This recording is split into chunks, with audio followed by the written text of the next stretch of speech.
Les Vases d'Ussay, tome 2, Le clan Vasse s'agrandit, suite. Vendredi 29 décembre 2000. Après le repas de Noël typiquement italien chez Chiara et Jean, Éléonore avait fait visiter la ville à ses amis allemands le 26. Louis, bien sûr, s'était joint au groupe. Après les incontournables de Rouen, comme la cathédrale Notre-Dame, le Gros Horloge, le palais de justice, le Vieux Marché, elle les avait emmenés dans les cours et les ruelles qui quadrillaient la rive droite au-delà de la cathédrale, entre l'église Saint-Maclou et l'hôtel de ville où elle s'était mariée avec François. Ils avaient arpenté les rues Saint-Romain, Martinville, Damiette et plus loin la rue Audrebec, mais aussi le quartier de la Croix-de-Pierre. Elle leur avait fait découvrir sa ville, au fil des rues bordées de maisons à pans de bois avec leurs toits au large des bords, où voisinent bistrots, artisans, antiquaires et autres métiers rares comme un restaurateur de lustre. Ils avaient déjeuné au Petit Bec, restaurant préféré des agents du CHU, ce qui leur avait permis de se réchauffer, car les températures étaient glaciales, mais pas de quoi effrayer les Bavarois. Évidemment, elle les avait entraînés jusqu'au panorama de la côte Sainte-Catherine. Le lendemain, Louis les avait emmenés à Étretat, peu fréquenté l'hiver. Les falaises étaient magnifiques sous les lumières de cette fin décembre. Elles paraissaient plus immenses et majestueuses. Ils étaient quasiment les seuls à les contempler et avaient suivi le chemin longeant le golfe qui les avait conduits à la succession de trésors de la station balnéaire. La porte d'Aval, l'arche que Maupassant appelait l'énorme jambe de la falaise qui fait un pas dans la mer, l'aiguille, obélisque naturel qui aurait servi de repère à Arsène Lupin, la manne-porte, portail qui offrait le jeu de perspective qui avait inspiré nombre de peintres. Étretat l'hiver, c'était aussi ce jour-là la brise glacée qui brûlait les joues et les embruns salés qui les assaillaient. Un vrai bol d'air frais, ou plutôt froid. Ils étaient allés se réchauffer au Clos Lupin pour le déjeuner. En début d'après-midi, ils s'étaient dirigés plus au nord, en passant par Sasto-le-Mauconduit et son château, le château de Sissi, ancienne résidence d'été de l'impératrice, désormais transformée en hôtel de charme. Ils avaient ensuite fait une halte à Veules-les-Roses, elle aussi désertée l'hiver. Cependant, certains irréductibles la préféraient en cette saison.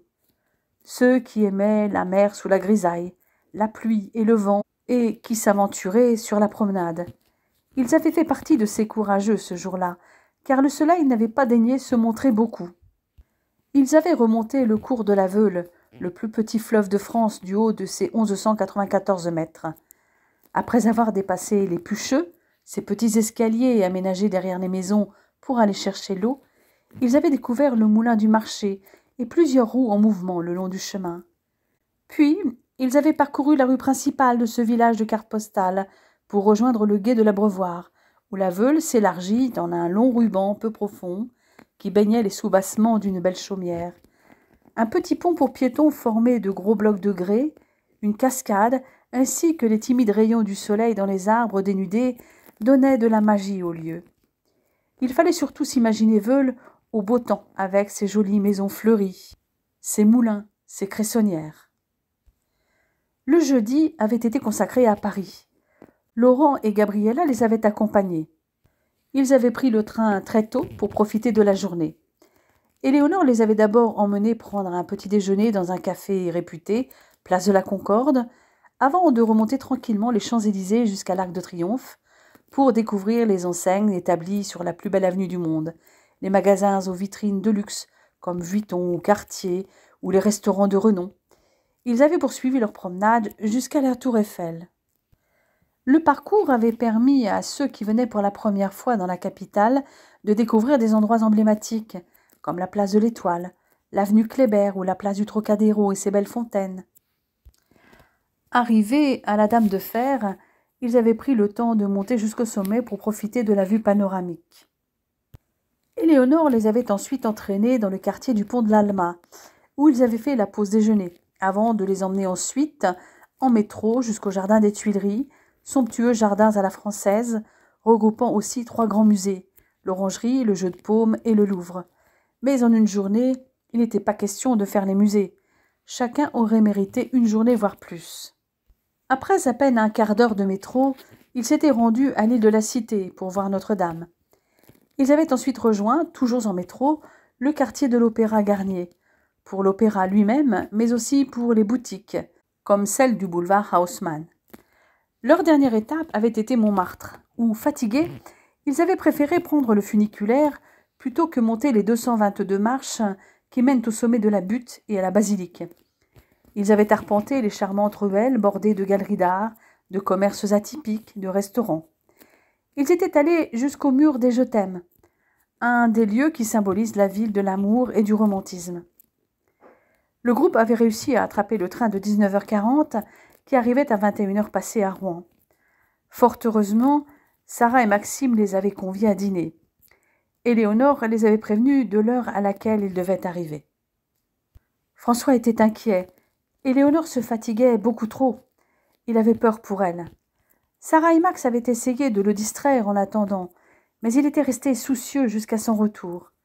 Quand elle avait passé la porte, il s'était précipité vers elle pour la prendre dans ses bras et l'étreindre passionnément. Rassuré de la sentir contre lui, il l'avait sommé de se tenir tranquille le lendemain. Éléonore avait promis, tant elle l'avait senti anxieux. Ce vendredi était le jour où le clan Vasse allait être au complet. Ils devaient tous dîner chez Jean et Chiara. Dieter et Thomas avaient accompagné Louis et Claudia faire les boutiques, et tous avaient rendez-vous vers 19h30 à Ménil-Lénard. Éléonore était restée bien sagement à l'appartement et s'était reposée. François l'avait rejointe et l'avait même retrouvée endormie dans le canapé. Il resta un moment à la contempler avant de la réveiller avec un baiser. Elle ouvrit les yeux à son contact et l'attira vers elle pour un baiser plus profond. « Je rêvais de toi, justement. Et qu'est-ce que je faisais dans ce rêve ? Devine. Si c'est ce que je crois, nous verrons en rentrant. Tu sais bien que je préfère quand ça dure, lui susurra-t-il. D'accord, mais il va falloir tenir parole. Promis. Ils arrivèrent les derniers. Chiara était aux anges. Tous ses fils étaient là, et tous avaient trouvé l'élu de leur cœur. Claudia fut ainsi présentée officiellement, comme la petite amie de Louis, et fit connaissance avec David et Lindsay. Ces derniers profitèrent de la soirée pour annoncer leur mariage, prévu en Écosse le 21 juin. « Je vous préviens, c'est en semaine, dit David. En Écosse, on peut se marier n'importe quel jour de la semaine, et là ce sera un jeudi. Et mariage civil seulement. » Chiara était un peu déçue, mais elle s'y attendait. Lindsay avait déjà évoqué son intention de ne pas se marier religieusement, bien qu'elle soit protestante. Cela ne lui semblait pas utile. Heureusement, elle était certaine que Laurent et Gabriella se marieraient à l'église. Il était impensable qu'une Italienne ne le fasse pas. Quant à Louis et Claudia, il était un peu tôt pour parler de mariage. La soirée se passa en discussion autour des événements récents dans la famille et se termina en musique avec François au piano, Louis à la guitare, Dieter au violon, Lindsay et Éléonore au chant. Néanmoins, la soirée ne s'éternisa pas, car Laurent et Gabriella repartaient le lendemain matin et devaient partir vers 6h pour rattraper leur avion. Louis devait les conduire à l'aéroport. Claudia l'accompagnerait. C'était l'occasion de passer une partie de la journée en tête-à-tête. François et Éléonore ramenèrent Thomas et Dieter. Ils se séparèrent sur le palier. Claudia passait la nuit chez Louis. Éléonore se retrouvait donc seule avec son mari adoré, qui avait une promesse à tenir. Elle se chargea de lui rappeler dès que la porte se referma sur eux, et ne se fit pas prier. Elle l'entraîna dans la chambre. Il dégagea le cou d'Éléonore en soulevant sa chevelure dorée, et y déposa des dizaines de baisers, ainsi que sur ses épaules et sa nuque. Elle s'abandonna aux lèvres chaudes de François, qui effleurèrent ensuite ses bras. Il l'enlaça et s'empara des deux seins, titillant les mamelons durcis. Elle sentit son membre dur et brûlant contre son dos. Elle se retourna pour le prendre dans ses mains et le caressa doucement, puis exerça un mouvement de va-et-vient qui fit frémir François. Inondé donc de plaisir, il ferma les yeux lorsqu'Éléonore, dont il caressait encore la douce chevelure, prit sa verge dans sa bouche. Elle la prit encore plus profondément et il crut qu'il allait exploser. Mais il se retint pour profiter du moment délicieux, celui qu'il aimait le plus, celui où il lui donnerait du plaisir. Il interrompit les caresses buccales de sa femme et la renversa sur le lit. Éléonore se retrouva sur le dos, François étendu à ses côtés. Il lui entr'ouvrit les lèvres, la fouilla avec sa langue et l'étreignit. Il s'arrêta un moment pour l'admirer. Ses yeux bleus la couvaient avec amour, révélaient toutes ses émotions. Puis il la serra dans ses bras avec force. Elle répondit à cette étreinte avec fougue. Il la couvrit à nouveau de baisers, son cou, ses épaules, ses seins, avant de s'arrêter pour reprendre son souffle. Il voulait faire durer le plaisir. Lorsqu'il s'inclina en souriant pour baiser son ventre arrondi, elle ferma les yeux et lui offrit son corps. Il caressa ses seins, puis fit glisser sa main depuis le creux de sa taille jusqu'à ses fesses. Puis la main remonta à l'intérieur de sa cuisse, glissa sur son pubis, sur son ventre. Il se pencha pour déposer un baiser sur son nombril avant de remonter vers ses seins. Ses mains douces l'effleuraient, attisaient son désir. Il la caressa encore et baisa sa bouche, ses yeux, son front. Sa langue parcourut son cou, sa gorge, descendit entre ses seins et son propre désir croissait. Il chatouilla un mamelon de sa langue, puis l'autre, et revint fouiller sa bouche pendant que sa main s'emparait d'un sein. Éléonore s'abandonna aux vagues de plaisir qui parcouraient son corps. De sa langue ardente, François décrivit des cercles le long de son ventre, effleurant sa peau. Il s'arrêta sur sa toison, s'enfonça un court instant dans son intimité et lécha le bouton érigé, siège de son plaisir. Elle tendit ses hanches vers lui en laissant échapper un cri. Il se nicha entre ses cuisses et la fouilla de sa langue. Éléonore criait et gémissait de plus en plus haletante sous la caresse de ses coups de langue, livrée tout entière au déchaînement de ses sens. Soudain, la houle l'emporta, lui arrachant un cri de jouissance, et secouée de spasmes, elle l'étreignit, se hissa vers lui, impatiente de le sentir en elle. Comprenant le désir intense de son épouse, François se mit à genoux au pied du lit, la rapprocha du bord. Elle posa ses jambes sur ses épaules, et le membre turgescent la pénétra. Les chaudes lèvres humides enserrèrent la verge durcie qu'il enfonça au plus profond de son vagin avide. Il se retira enfiévré par la sensualité du frottement et sans retenue plongea de nouveau. Il continua son mouvement de va-et-vient encore et encore. À chacun de ses coups, la jouissance montait en lui, et Éléonore le sentait tout en elle, entrant et se retirant comme le flux et le reflux d'une vague de feu. Elle perçut la respiration de François s'accélérer comme la sienne. Leurs gémissements se mêlaient. Soudain il cria son nom, et une immense explosion les submergea. Après quelques coups ultimes, il resta en elle quelques instants, déposant des baisers sur son ventre. Il finit par se retirer, et elle se remonta dans le lit pour s'allonger sur son côté gauche, qui était la meilleure position pour dormir depuis que son ventre avait pris un peu plus de volume. François vint se blottir dans son dos, non sans l'embrasser dans le cou et la caresser encore. Mais il finit par s'endormir contre elle, épuisé. Samedi 31 décembre 2000. Les frères Vasse, sauf Laurent, s'étaient retrouvés avec leurs compagnes, Thomas, Dieter, Steph, Max, Sarah et Sophie, pour le réveillon de la Saint-Sylvestre. Les parents d'Éléonore, repartis en Savoie pour une quinzaine de jours, en attendant l'accouchement de leur fille, leur avaient laissé leur appartement dans le manoir d'Ussay.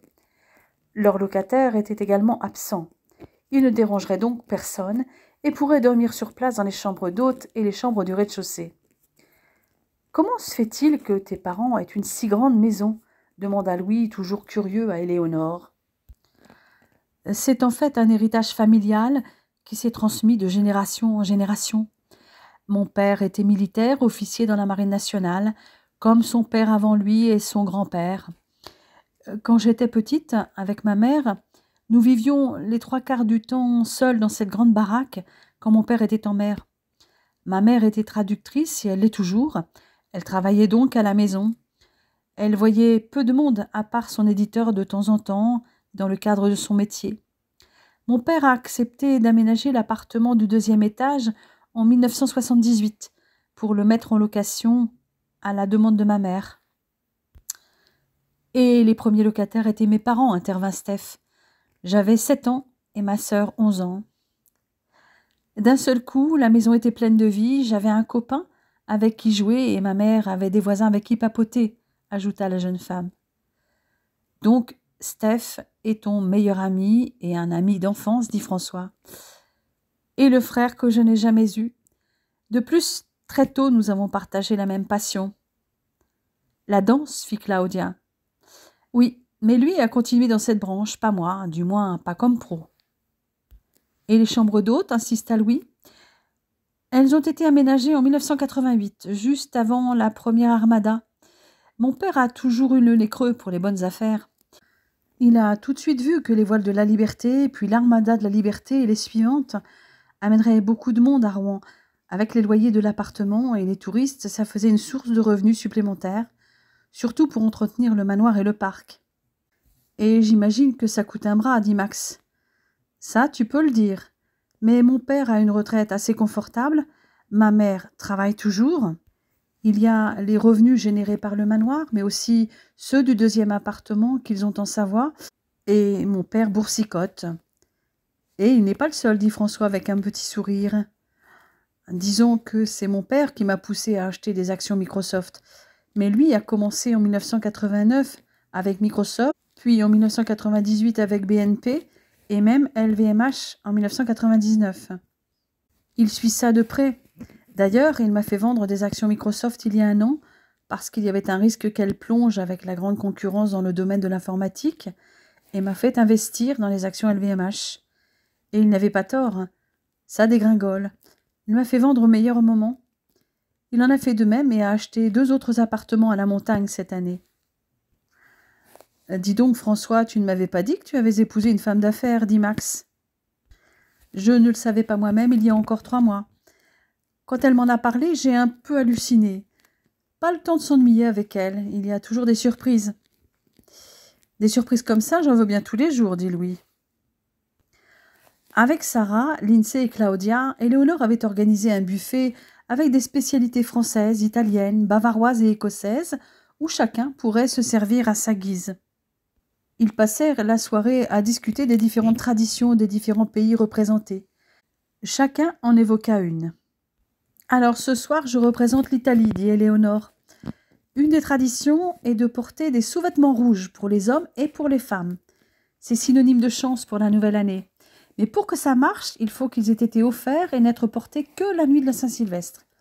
Il faut aussi y ajouter la nuit romantique, ajouta-t-elle avec un clin d'œil vers François. Dans la région de Naples, ce sont les feux d'artifice et vous en aurez un, c'est promis. Je préfère ça à la tradition de jeter les vieux objets par les fenêtres, dit Louis.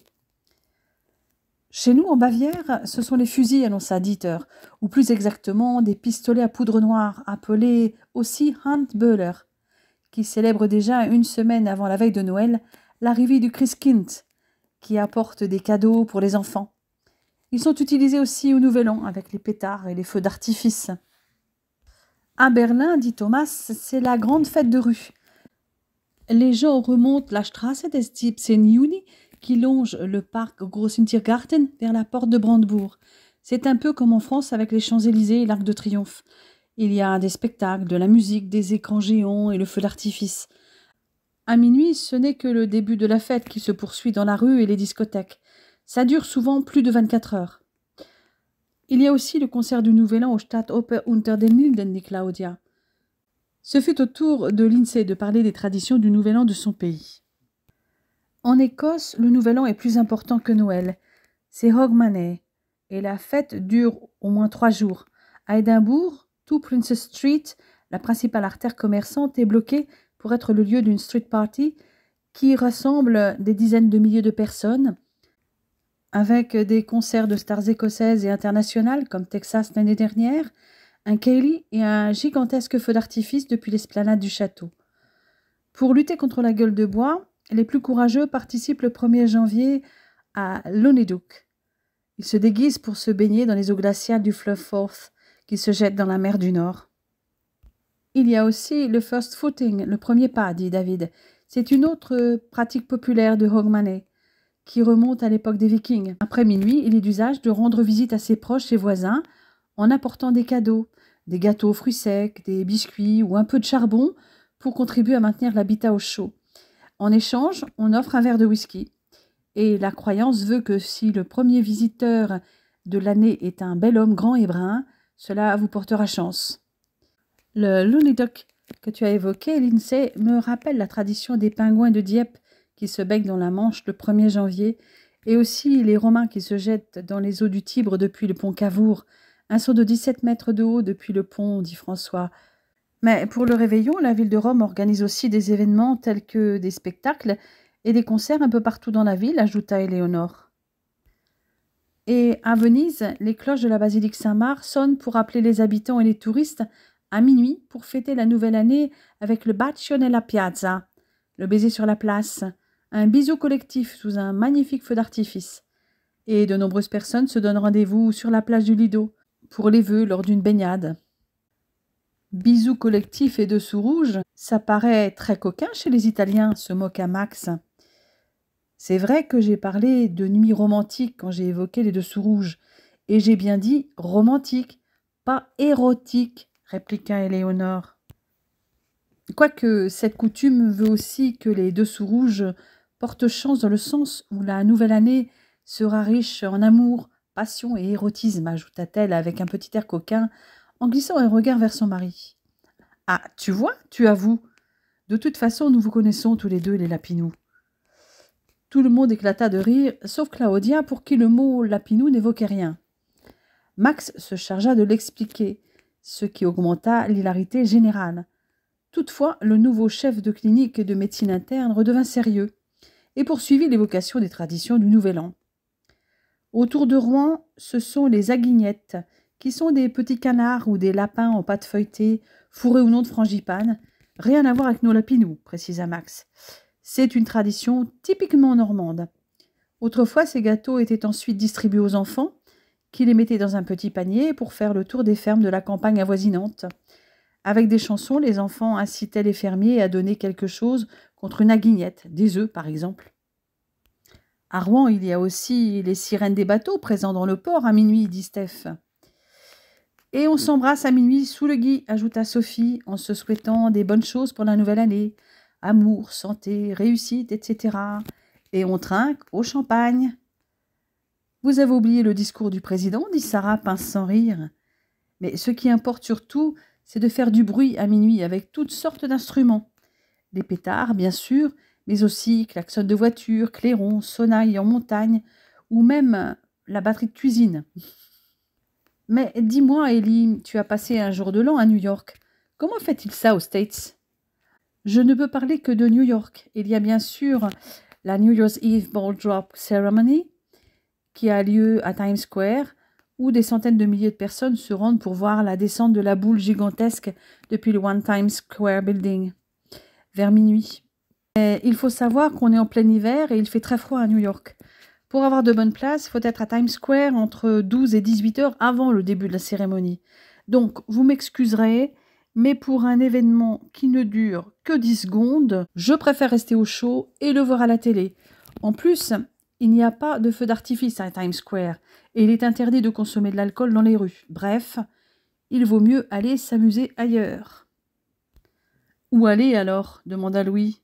« Tu peux toujours aller dans un bar ou une boîte de nuit ou dans certaines soirées où tu peux d'ailleurs également voir le ball drop en direct à l'intérieur au chaud ou depuis un rooftop. Il faut compter entre 250 $ et 500 $ pour un billet d'entrée. » « Ah oui, quand même, dit Max.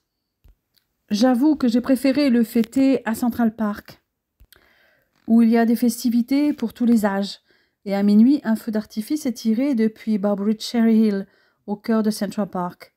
Et de partout dans le parc, on peut en profiter. Mais le top pour passer un réveillon du Nouvel An inoubliable à New York, c'est de faire une croisière. Les tours en bateau le 31 décembre sont exceptionnels. À bord des navires, on peut assister à une véritable New Year's Eve party, avec dîner sous forme de buffet, open bar, danse avec DJ, tout en profitant de la vue sur Manhattan et du feu d'artifice au-dessus de l'Hudson River. Et tout ça en dégustant une coupe de champagne offerte à minuit. Mais que ce soit en croisière ou dans un restaurant, il vaut mieux anticiper et réserver à l'avance, car au dernier moment, impossible de trouver un billet, ou si on en trouve, c'est double tarif. Et il est important de savoir que la plupart des restaurants de New York, surtout ceux situés aux alentours de Times Square, ferment tôt le soir du réveillon du Nouvel An pour préparer leur propre fête qu'ils organisent à cette occasion. Il est donc difficile de trouver un endroit où rester jusqu'à minuit. Mouais, finalement, ce n'est pas si mal chez nous, Amy Steph. Tu as raison. En fait, beaucoup de New-Yorkais et même d'Américains en général font comme nous ce soir, en famille ou entre amis, chez l'un ou chez l'autre, ajouta la future maman. La soirée se poursuivit, comme à chaque fois, avec de la musique et de la danse, juste interrompue par les sirènes des bateaux dans le port et le feu d'artifice préparé par Louis. Éléonore ne put s'empêcher de danser, mais évita les jives. De toute façon, bébé commençait à peser. Sa tête était déjà bien engagée dans la région pelvienne, et François veillait au grain. Il ne voulait pas l'avoir accouché trop tôt. Les invités eurent même le droit de voir à travers le tissu de la robe rouge de la jeune femme un petit pied et même un coude à travers la peau tendue de son ventre. Lundi 22 janvier 2001. Le calme était revenu dans l'appartement de François et Éléonore. François avait pris son poste de praticien hospitalier à l'unité C dès le 2 janvier et les amis bavarois étaient repartis le 3 janvier. Louis eut beaucoup de mal à laisser partir son nouvel amour. Il était convenu que Claudia viendrait les rejoindre en Savoie en février pour une semaine. Entre-temps, les amoureux devraient se contenter du téléphone. Les futurs parents, eux, avaient retrouvé leur intimité. Leur bébé montrait toujours des mouvements vigoureux, même si, depuis la mi-janvier, ils étaient moins fréquents par manque de place. Mais l'affaire Castin avait aussi beaucoup occupé l'esprit du couple. Pour Betty et l'autre infirmière, l'affaire avait été requalifiée en agression sexuelle et avait été jugée en correctionnel le 19 janvier. François et Éléonore, malgré sa grossesse avancée, avaient tenu à être présents pour soutenir les deux infirmières. Les faits étant plus anciens que pour Éléonore, Castin avait nié tout acte de nature sexuelle. Elles avaient donc besoin de leur soutien et de celui de leur entourage. Elles avaient été soumises à la procédure, auditions, confrontations, examens médicaux, expertises psychologiques. Cela avait été d'autant plus difficile pour ces deux victimes qu'en matière d'agression sexuelle, des investigations poussées étaient nécessaires pour démontrer l'atteinte au consentement, notamment parce qu'il manquait des éléments matériels attestant l'infraction. Une grande attention avait été portée à leurs déclarations, leur récit des faits, leur comportement, les motivations de la révélation des faits, tardives pour Betty et immédiates pour sa collègue, avec un retrait de la plainte ensuite, pour de nouveau déposer plainte plus tard. Leur discours avait été complété par les déclarations de leur entourage, afin d'avoir des indications sur leur crédibilité, sur leur réaction, leur état physique ou psychique, suite aux agissements incriminés. Castin ayant tout nié, le juge avait prêté beaucoup d'attention à ces déclarations et notamment si ces dénégations avaient été constantes ou variables, convaincantes ou non, ou encore manquant de cohérence au cours de la procédure.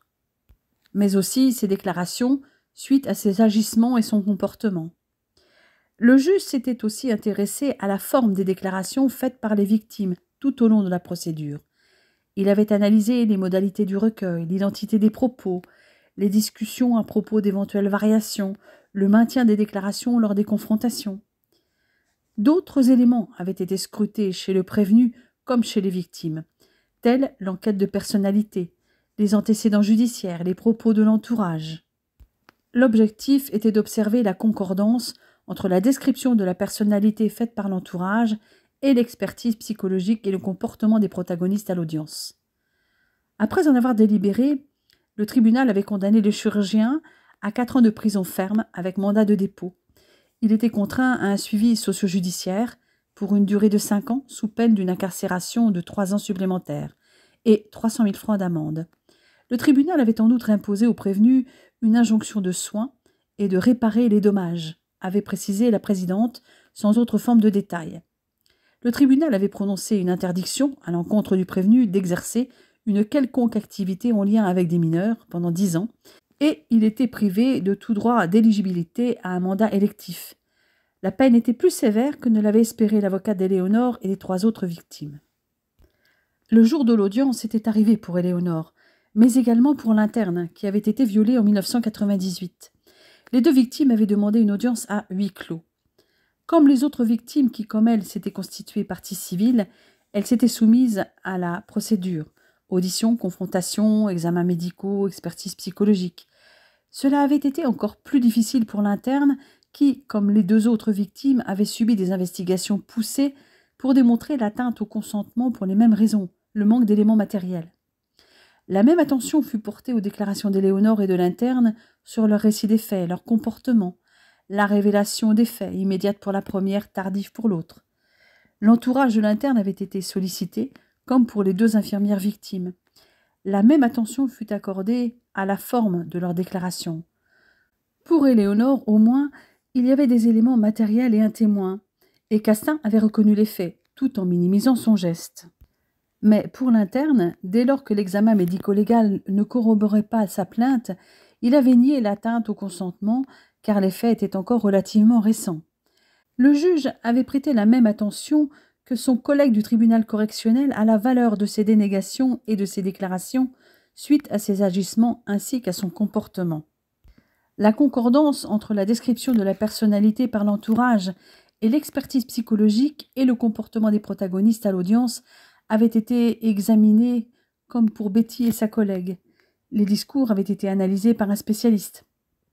Le psychologue s'était intéressé chez Castin à son profil de personnalité, à la dynamique de passage à l'acte, et avait apprécié les possibles évolutions avec un accompagnement psychologique.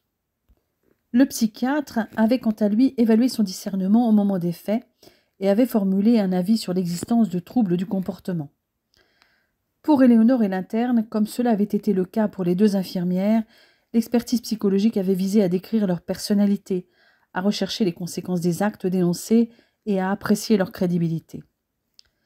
Le rôle de cette expertise était déterminant en l'absence de preuves matérielles dans le cas de l'interne, en dehors des SMS de menaces, pour permettre au juge de prendre la décision la plus opportune. L'expert avait notamment conclu que le profil du chirurgien correspondait aux déclarations des victimes comme étant manipulateur et pervers, se préoccupant de son seul plaisir. Quant à l'expertise des victimes, elle intéressait surtout le juge pour ses conclusions relatives à leur crédibilité. Les victimes ayant été présentées comme telles lors du jugement de Castin en correctionnel, cela allait entraîner une condamnation certaine pour l'affaire Castin-Ducet, puisqu'il y avait des aveux, des preuves matérielles et un témoin corroborant les déclarations jugées crédibles d'Éléonore. Mais est-ce que la preuve matérielle dans le cas de l'interne serait suffisante pour le juge? Qu'allaient décider les jurés? Allait-il faire preuve de sévérité? Au vu des circonstances aggravantes tant pour Éléonore où la tentative avait été commise par 3 personnes, auteurs et complices, que pour l'interne où le viol avait été commis par une personne abusant de l'autorité que lui confiaient ses fonctions, Castin pouvait écoper de 20 ans au maximum. Le verdict fut de 15 ans de réclusion criminelle avec une injonction de soins dans le cadre du suivi socio-judiciaire et une interdiction d'exercer une fonction publique. En outre, il serait fiché comme auteur d'infractions sexuelles. Les 2 victimes s'estimaient satisfaites. François et Éléonore, soulagés, convièrent les 3 autres victimes et leurs proches à dîner pour célébrer cette victoire, même s'ils savaient tous que Castin pouvait faire appel. Mercredi 24 janvier 2001. Éléonore avait fini de ranger une fois de plus les affaires du bébé et les siennes au cas où. Elle avait ensuite passé l'aspirateur partout dans l'appartement. Elle venait de terminer quand elle ressentit une contraction. Elle ne s'inquiéta pas dans un premier temps, ce n'était pas la première fois. Cette contraction avait cependant été plus douloureuse et intense que celle qu'elle avait pu ressentir depuis le début du mois. Elle attendit qu'elle passe. Puis, elle rangea l'aspirateur et se posa dans le canapé. Une nouvelle contraction intervint dans la demi-heure qui suivait, plus intense et plus longue. Elle décida de sortir son tapis de yoga et de s'installer pour une séance de relaxation. En l'espace d'1 heure, elle ressentit 3 contractions, soit une toutes les 20 minutes. Il était 11 heures. Cependant, elle se sentait bien et sereine. Elle mettait en place la respiration profonde dès le début pour ne pas se faire rattraper par la douleur. Elle avait quand même pris le temps de manger et de boire un peu. À 15 heures, il n'y avait plus de contractions depuis 1 heure, à tel point qu'elle se dit qu'elle n'allait pas accoucher tout de suite. Elle décida d'aller prendre une douche. Soudain, entre 16h et 16h30, elle eut des contractions très fortes, toutes les 4 minutes. Elle se mit d'emblée en respiration Ujjayi. Entre 2 contractions, elle appela François qui décrocha aussitôt. « Mon amour, je vais avoir besoin de toi. Notre bébé a décidé que c'était son jour. »« J'arrive tout de suite. Je suis sur Charles Nicholl, je ne vais pas être long. » Il ne lui laissa pas le loisir d'en dire plus. Dans le quart d'heure qui suivait, François était là. « Ça va, mon amour? Combien de temps entre chaque contraction? » « 3 minutes. On y va tout de suite. » Il avait déjà attrapé la valise. Arrivée à la voiture, elle fut prise d'une nouvelle contraction si forte qu'elle eut l'impression qu'elle allait vomir. Toutefois, elle garda son sang-froid et continua à respirer. Malheureusement, bébé avait choisi le moment où la circulation était la plus dense. Dans la voiture, les contractions s'enchaînèrent toutes les 2 minutes. Elle les trouva surtout longues, si bien qu'elle arrivait à peine à communiquer avec François. À 17h30, ils parvinrent enfin à la maternité. François gara la voiture sur la place réservée d'un collègue en congé et la sage-femme de garde aux admissions examina Éléonore, avant de l'envoyer directement en salle d'accouchement. Elle était déjà à dilatation complète. Arrivée dans la salle de travail, elle serrait fort la main de François, tant les contractions étaient fréquentes et intenses. Les yeux fermés, elle restait concentrée sur sa respiration. Les contractions étaient si proches qu'elle ne savait plus quand elles commençaient et quand elles s'arrêtaient. Mais l'amour de sa vie était là, qui veillait sur elle. Il aurait préféré qu'elle ait une péridurale, car il ne voulait pas la voir souffrir. Mais elle avait décliné. Elle voulait vivre son accouchement pleinement. Il avait l'impression de ne pas faire grand-chose. Pourtant, pour elle, le simple fait qu'il soit là, d'entendre sa voix qui la rassurait, le contact de sa main dans la sienne, le fait de passer un linge humide sur son front pour la rafraîchir, de la caresser, était essentiel. Sans s'en rendre compte, il avait stimulé les points d'acupression qu'elle lui avait montrés pour diminuer la douleur des contractions. Et surtout, il avait dû lui dire « je t'aime » des dizaines de fois. La poche des os se rompit d'elle-même. Émilie, la sage-femme qui s'occupait d'Éléonore, la connaissait. Elles avaient été en stage toutes les deux en gynécologie à la même période, quelques années auparavant. « À la prochaine contraction, je veux que tu pousses, dit-elle. »« Je la sens venir, murmura Éléonore. »« Alors pousse !» Éléonore prit une longue inspiration, poussa de toutes ses forces. « Bien, fit la sage-femme, respire. Dès que tu sens une nouvelle contraction, tu y vas. » De nouveau, la jeune femme s'arc-bouta, soutenue par François. « Super, ton bébé progresse bien. »« Encore une fois, Éléonore, dit Émilie. » Éléonore poussa de nouveau, sentit un mouvement. « Je vois la tête, lui souffla la sage-femme. » Éléonore aspira à fond, poussa. « La voilà !» La jeune femme sentit passer la tête et le reste fut facile. Quand le bébé glissa hors de la mer, Émilie fit un signe à François pour qu'il vienne le recueillir dans ses mains. Éléonore vit le nouveau-né mouillé dans les bras de l'homme de sa vie et lui sourit. Il la regardait avec tant d'amour qu'elle eut presque envie de pleurer. D'instinct, il retrouva les gestes appris. Il y eut quelques bruits de hoquet. Le bébé ouvrit la bouche et aspira sa première bouffée d'air. Il émit un petit cri, à peine plus qu'un miaulement au début, mais qui s'amplifia à mesure que les poumons prenaient le rythme pour affronter la vie. Émilie demanda à François de couper le cordon. Leur enfant était devenu une entité distincte, un être humain unique et singulier. Il était 19h50. « C'est une petite fille parfaite, dit Émilie en laissant François poser son enfant sur sa mère. « Comment allez-vous l'appeler » François répondit en regardant sa femme. « Nous avons décidé de l'appeler Lisa. »« Eh bien, cette petite Lisa est née le jour de la Saint-François, le jour de la fête de son papa, docteur Vasse, » dit la sage-femme en souriant. Éléonore regarda la minuscule image d'elle-même. « Comme elle est belle !»« Beau cadeau pour ta fête !» s'exclama-t-elle. Elle se souleva pour examiner son bébé sous toutes les coutures, malgré les paroles rassurantes de la sage-femme. Elle caressa le dos de sa fille. François se pencha vers elle pour l'embrasser. « Elle est magnifique, » dit-il en caressant les cheveux de sa femme. « Elle te ressemble. Je t'aime. Comment fais-tu pour être si forte? Tu n'as même pas poussé un seul cri de douleur. C'est toi qui m'as donné cette force. Je me suis focalisée sur toi tout le temps. Si tu n'avais pas été là, j'aurais sûrement hurlé. Tu m'as aidé beaucoup plus que tu ne le penses, mon amour.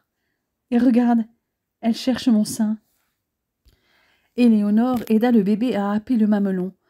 François contemplait sa fille en train de téter, encore maladroite. Quand la puéricultrice ramena Lisa après les examens pédiatriques, elle la déposa dans les bras de sa mère. Les deux nouveaux parents ne se lassaient pas de la regarder. « Elle est superbe, elle sera tout à fait comme toi, Éléonore. Je le vois déjà. Elle te ressemble aussi, François. Tu veux la prendre ?» Elle déposa le bébé dans les bras de François. L'enfant avait fermé les yeux et semblait s'être assoupi. Il la serra un peu plus contre lui. Il sentit monter en lui une bouffée soudaine d'amour protecteur et regarda Éléonore qui lui souriait. « Lisa, ma fille, pensa-t-il. Lisa, Éléonore, mes deux amours. »